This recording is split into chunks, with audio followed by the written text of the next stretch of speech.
They was both doing the shit together. They was doing it together.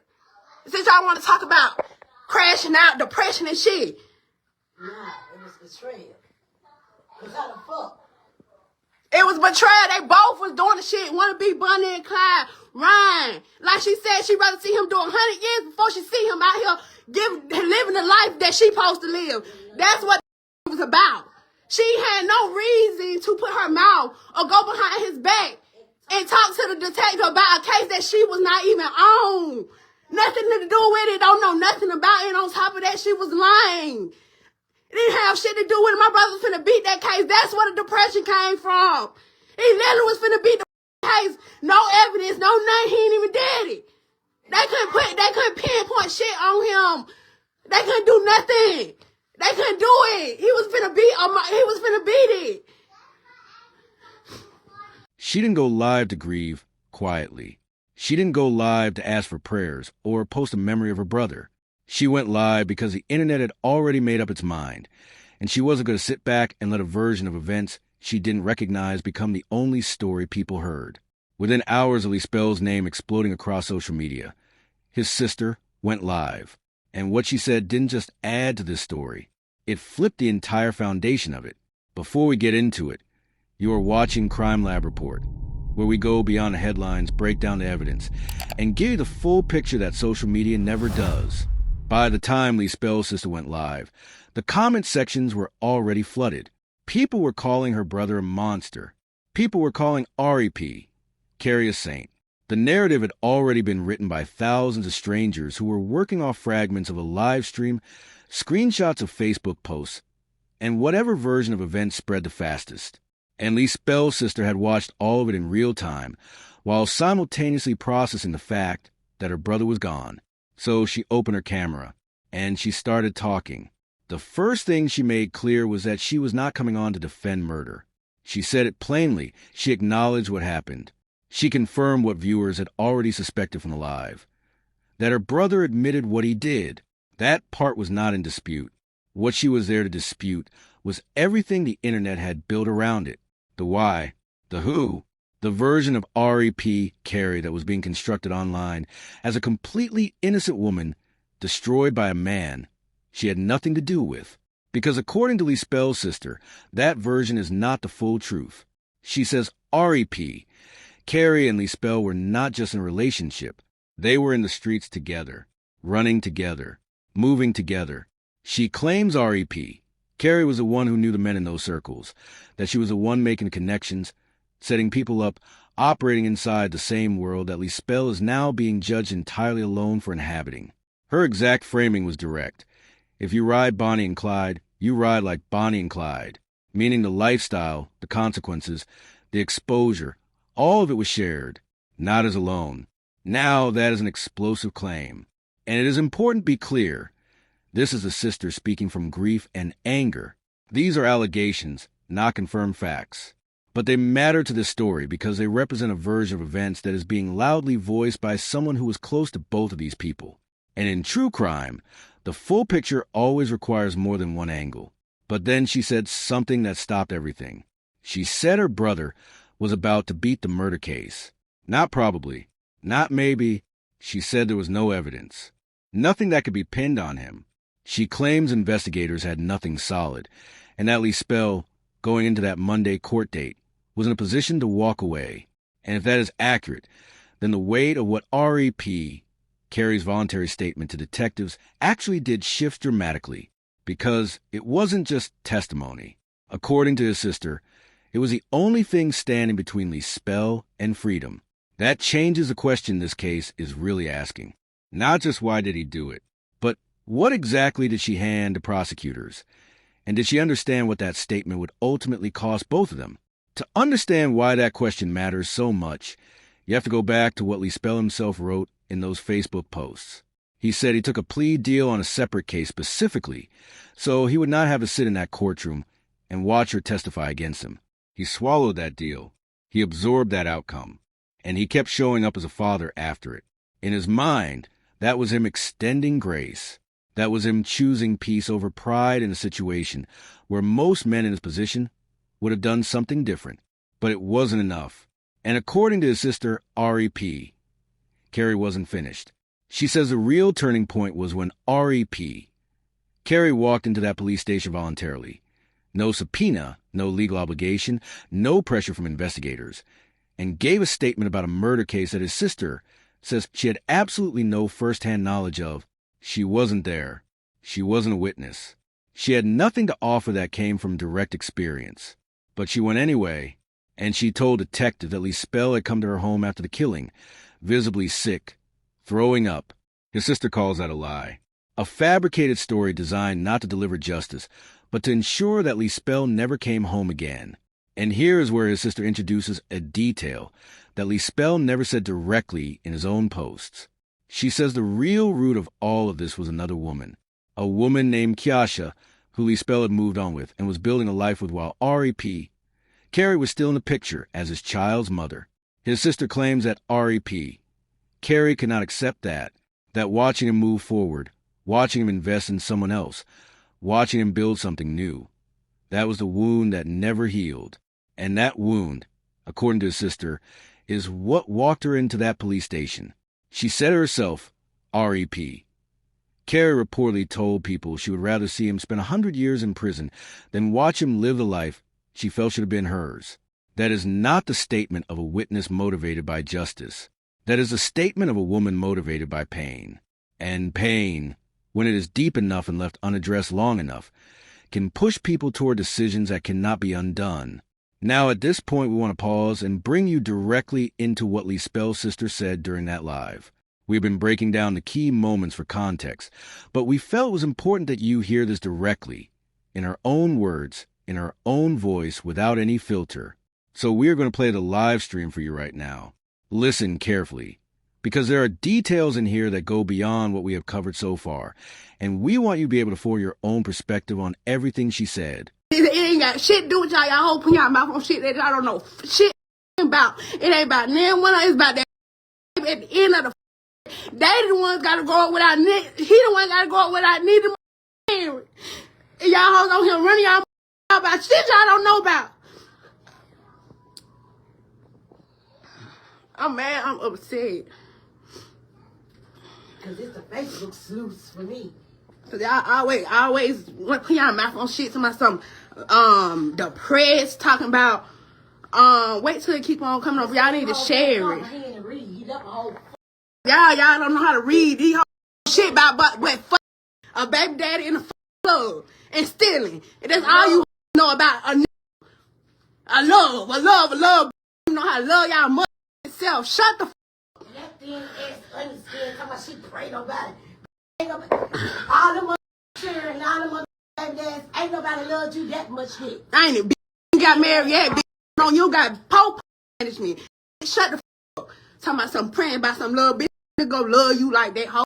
Don't even love yourself. Y'all hoes need to shut the fuck up. Y'all hoes don't know what the fuck I'm talking about. But we gonna clear the air today. Let's clear it since you know how to comprehend and love running on Facebook, running y'all dicks and don't know how to comprehend. They ain't passed the 12th grade and ain't did shit after the 12th grade but being G's.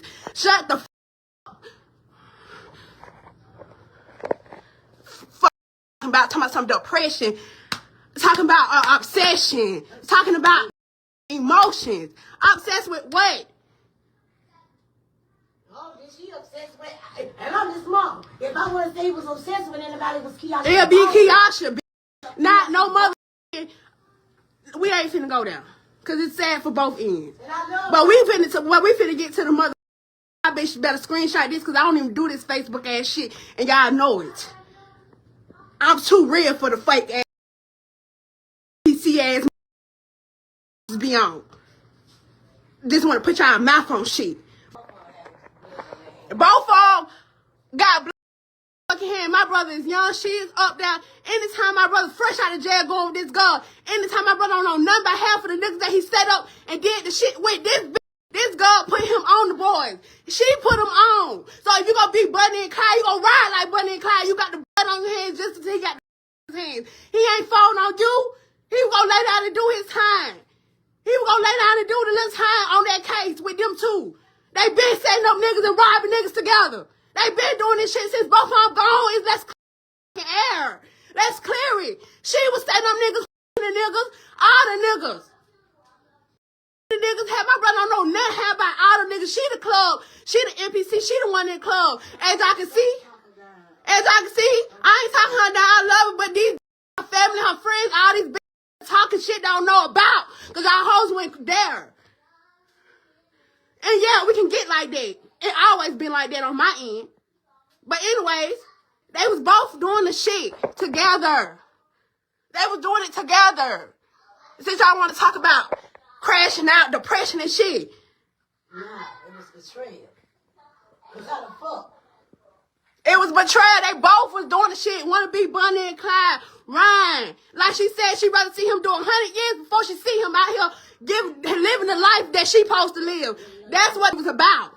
She had no reason to put her mouth or go behind his back and talk to the detective about a case that she was not even on.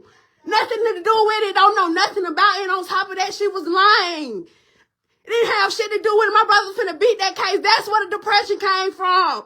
He literally was finna beat the case. No evidence, no nothing. He ain't even did it. They couldn't pinpoint shit on him. They couldn't do nothing. They couldn't do it. He was finna beat it. This I ain't even got nothing to do with the case. Recipes are, I'm sorry for calling, but I'm just mad. I already had shit to do with the case.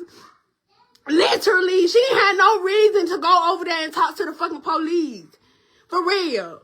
Like, for real, she didn't have no reason for her to do that. So who is obsessed? Who obsessed? My brother was still fucking her, marrying all.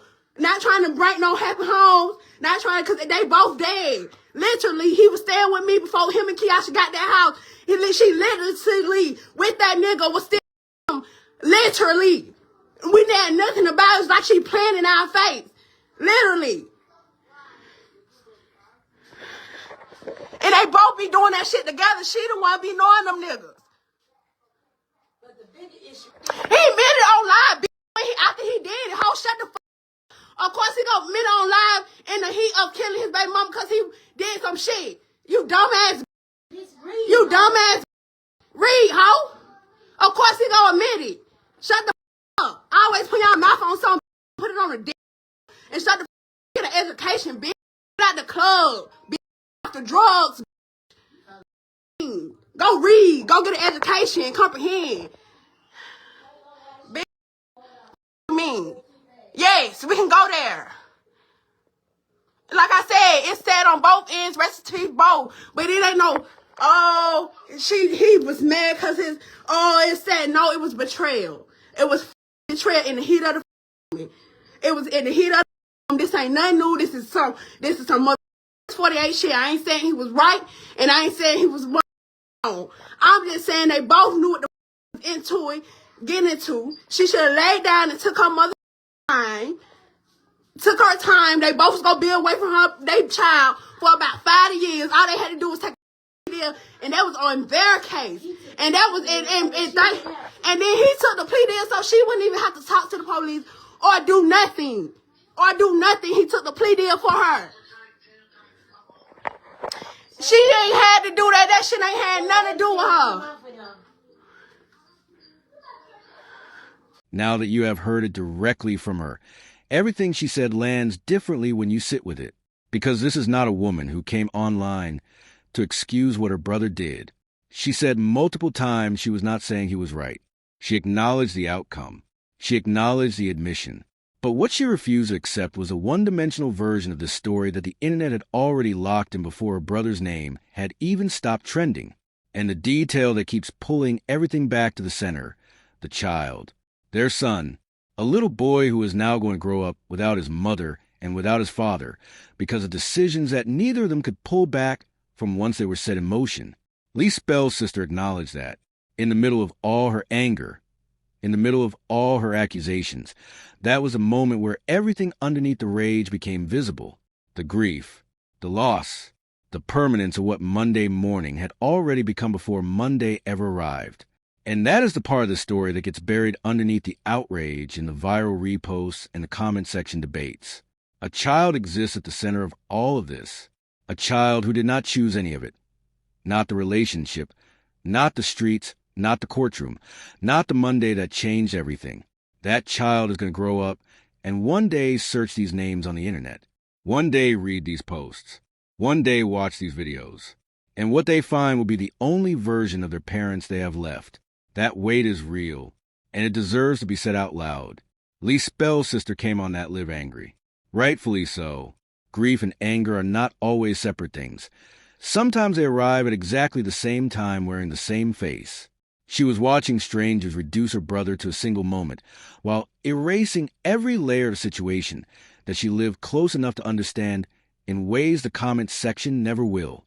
And while not everything she said can be verified, and while her perspective is naturally shaped by love and loss, what she gave this case was something it desperately needed, another dimension.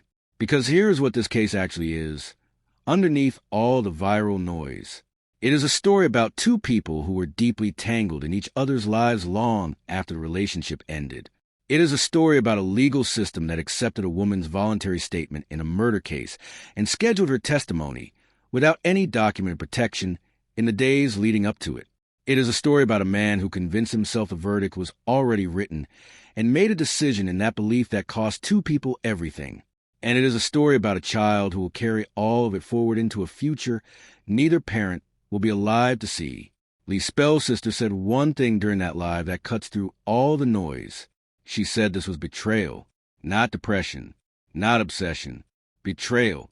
And whether you agree with her framing or not, whether you believe Ari P, Kari had every right to walk into that police station and say everything she said.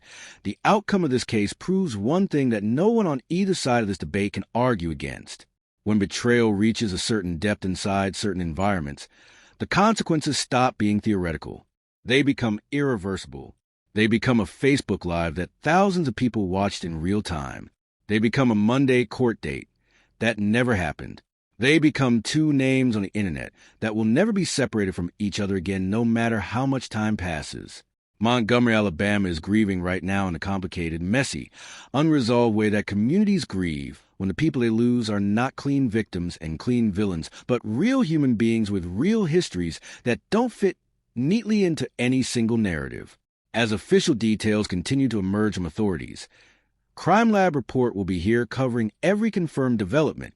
If this video gave you a fuller picture of what happened, share it, because this story is still moving, and the people closest to it deserve for it to be told accurately. Subscribe if you're not already part of this channel.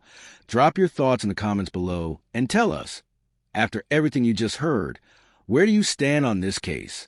This is CrimeLab Report. We will see you in the next one.